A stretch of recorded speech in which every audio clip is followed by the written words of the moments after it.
باجماعت نماز ادا کرتے ہوئے جب امام رکوع سے اٹھتے ہوئے سمیع اللہ لمن حمیدہ کہتا ہے تو کیا جو مقتدی ہیں انہوں نے بھی سمیع اللہ لمن حمیدہ کہنا ہے یا صرف ربنا ولک الحمد پر ہی اکتفا کریں گے؟ محترم ناظرین کرام، ہمیں رسول مکرم صلی اللہ علیہ وآلہ وسلم کا حکم ہے، صلو کما رأیتمونی اصلی۔ صحیح بخاری شریف کی یہ حدیث ہے کہ اس طرح نماز پڑھو جس طرح تم نے مجھے محمد الرسول اللہ صلی اللہ علیہ وسلم کو نماز پڑھتے ہوئے دیکھا ہے۔ تو پیارے پیغمبر کے صحابہ نے رسول مکرم صلی اللہ علیہ وسلم کی نماز تکبیر تحریمہ سے لے کر سلام تک ایک ایک چیز جو امام الانبیاء کرتے تھے وہ بیان کی ہوئی ہے، اور صحیح احادیث کے ذخیرے میں وہ ساری نبی صلی اللہ علیہ وسلم کی نماز موجود ہے۔ تو اس رسول اللہ صلی اللہ علیہ وسلم کی نماز جو تھی اس میں آپ صلی اللہ علیہ وسلم جب رکوع سے اٹھ کر کھڑے ہوتے تھے تو آپ سمع اللہ لمن حمیدہ بھی کہتے اور ربنا ولک الحمد بھی کہتے، اور اس کے ساتھ حمدن کثیرن طیبن مبارکن فیہ بھی پڑھتے تھے امام الانبیاء محمد الرسول اللہ صلی اللہ علیہ وسلم۔ تو جب اللہ کے نبی یہ سارا کچھ پڑھتے تھے تو مقتدیوں نے بھی رسول اللہ صلی اللہ علیہ وسلم کی نماز کو اختیار کرتے ہوئے، آپ کے طریقے کو اختیار کرتے ہوئے جو اللہ کے نبی نے کیا ہے مقتدیوں نے بھی وہی کرنا ہے۔ صحابہ رضوان اللہ علیہ مجمعین نے رسول اللہ صلی اللہ علیہ وسلم کی ساری نماز وہ آپ کی امامت سے ہی تو سیکھی تھی، آپ امامت ہی کرواتے تھے۔ اگرچہ رسول مکرم صلی اللہ علیہ وسلم ہمیشہ امام ہوتے تھے، لیکن کبھی کبھار آپ صلی اللہ علیہ وسلم نے ایک آدھ بار حضرت عبد الرحمن بن عوف رضی اللہ عنہ کی اقتداء میں بھی نماز ادا کی ہے۔ صحیح مسلم میں 274 نمبر حدیث ہے، اور سنن ابو داود میں 149 نمبر حدیث موجود ہے۔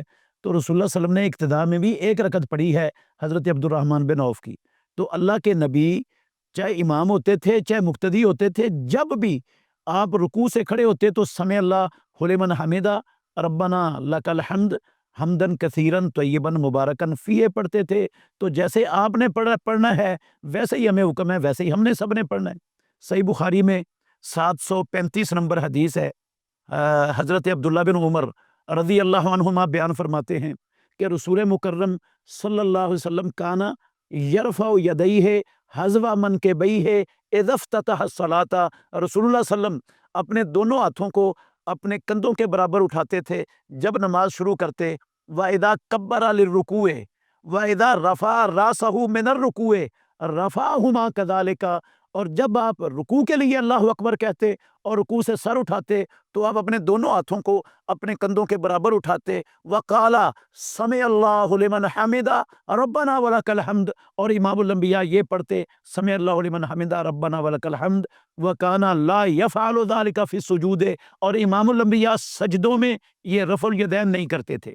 یہ صحیح بخاری کی 735 نمبر حدیث ہے۔ تو اس سے پتہ چلا کہ امام الانبیاء محمد الرسول اللہ صلی اللہ علیہ وسلم رکوع سے اٹھتے ہوئے سمع اللہ لمن حمیدہ پڑھتے تھے، اور یہ الفاظ عام ہیں، حالت امامت کو بھی شامل ہیں اور حالت اقتداء کو بھی شامل ہیں۔ امام نے بھی پڑھنے اور مقتدی نے بھی پڑھنے، یہ عام الفاظ ہیں۔ تو خود احناف میں سے امام محمد بن حسن شیبانی، امام ابو یوسف رحمہم اللہ اور امام طحاوی، ان کا موقف ہے، یہ فقہ حنفی کی کتابوں میں موجود ہے، ان کا موقف ہے کہ امام جو ہے نا وہ سمع اللہ لمن حمیدہ کہتے ہوئے رکوع سے اٹھتے ہوئے سمع اللہ لمن حمیدہ اور ربنا ولک الحمد دونوں کو جمع کرے گا۔ تو جب یہ امام دونوں کو جمع کرے گا، اور امام کا دونوں کو جمع کرنا یہ اذا قال الامام سمع اللہ لمن حمیدہ فقولوا ربنا ولک الحمد اس کے خلاف نہیں ہے، تو مقتدی کا جمع کرنا ہے سر اس کے کیسے خلاف ہو جائے گا؟ تو یہ جو احادیث ہے نا، اذا قال الامام سمع اللہ لمن حمیدہ فقولوا ربنا ولک الحمد، اس حدیث کے کسی لفظ کا معنی نہیں ہے کہ تم سمع اللہ لمن حمیدہ نہ کہو، کسی لفظ کا مطلب نہیں ہے یہ۔ اس سے یہ نکالنا کہ سمع اللہ لمن حمیدہ نہ کہو، یہ زیادتی ہے حدیث پر۔ رسول اللہ صلی اللہ علیہ وسلم نے سمع اللہ لمن حمیدہ کہنے سے مقتدیوں کو منع ہی نہیں کیا۔ یہ بالکل آپ غور کریں تھوڑا سا، جب حدیث میں لفظ ہے جب امام سمع اللہ لمن حمیدہ کہے تو تم ربنا ولک الحمد کہو، کیا اس کا مطلب ہو سکتا ہے یہ کہ امام نے ربنا ولک الحمد نہیں کہنا؟ کیونکہ حدیث میں تو یہ لفظ آئے ہیں امام سمع اللہ لمن حمیدہ کہے تم ربنا ولک الحمد کہو، تو کیا امام نے نہیں کہنا ربنا ولک الحمد؟ امام نے بھی کہنا ہے ربنا ولک الحمد۔ اسی طرح جب امام کے ربنا ولک الحمد کہنا اس حدیث کے خلاف نہیں، تو مقتدی کا سمع اللہ لمن حمیدہ کہنا وہ اس حدیث کے خلاف کیسے ہو جائے گا؟ اور پھر آپ غور کریں، حدیث میں آتا ہے رسول مکرم صلی اللہ علیہ وسلم نے فرمایا اذا قال الامام غیر المغضوب علیہم ولا الضالین فقولوا آمین، جب امام غیر المغضوب علیہم ولا الضالین پڑھے تو تم آمین کہو۔ اب کیا اس کا مطلب محترم ناظرین کرام یہ نکالا جا سکتا ہے کہ جو مقتدی ہیں وہ غیر المغضوب علیہم ولا الضالین نہیں پڑھیں گے؟ یہ مطلب تو نہیں نکالا جا سکتا، کیونکہ اس سے تو رسول اللہ صلی اللہ علیہ وسلم نے منع ہی نہیں کیا، تو مقتدیوں نے تو پڑھنا ہی پڑھنا ہے، کیونکہ یہ سورہ فاتحہ کی آیت ہے، اور سورہ فاتحہ کی آیت جو ہے نا وہ تو سورہ فاتحہ ہر رکعت کا رکن ہے، اس کے بغیر تو نماز ہوتی نہیں ہے، تو جو تو پڑھنا ہی پڑھنا ہے۔ تو اس کا مطلب یہ نکالنا کہ یہ سمع اللہ لمن حمیدہ نہیں کہے گا، یہ حدیث میں نہیں ہے، یہ غلط مطلب نکالا گیا ہے۔ تو ہم نے نماز رسول اللہ صلی اللہ علیہ وسلم کے طریقے کے مطابق ہی پڑھنی ہے۔